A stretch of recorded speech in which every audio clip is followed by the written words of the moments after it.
নমস্কার, টিএনও নিউজে আপনাদের স্বাগত। আমি এআই নিউজ অ্যাঙ্কার পাখি।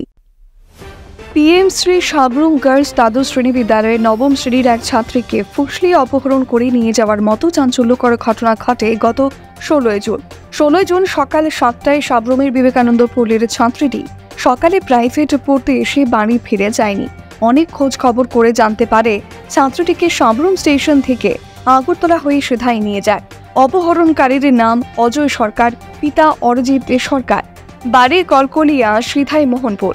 ছাত্রের অপহরণ নিয়ে তার পিতা সাবরুম থানায় 19 তারিখ এফআইআর করে। কেস নম্বর 28/2024 আন্ডার সেকশন 363 ও 34 আইপিএসি। এই অপহরণ বিষয়ে পিএম শ্রী সাবরুম দ্বাদশ শ্রেণী বালিকা বিদ্যালয়ের বালিকা মঞ্চ থেকে জেলা শাসকের কাছে লিখিতভাবে জানিয়েছেন। ছাত্রীর অপহরণ নিয়ে তার মা সংবাদ মাধ্যমকে জানায়, অপহরণকারীর পক্ষ থেকে হুমকি আসে তাদের বিয়ে না দিলে নাবালিকা মেয়েকে বাংলাদেশে পাচার করে দেবে।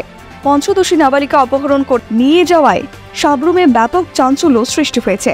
অপহরণকারীর কাছ থেকে মেয়েকে উদ্ধারের জন্য ছাত্রীর পরিবার সাবরুম থানা ও বিভিন্ন বিশিষ্ট জনেদের কাছে প্রার্থনা করেছেন। এখনকার মতো সংবাদ এ পর্যন্তই। পরবর্তী নিউজ ও আপডেটস দেখার জন্য অবশ্যই চোখ রাখুন টিএনও নিউজের পর্দায়।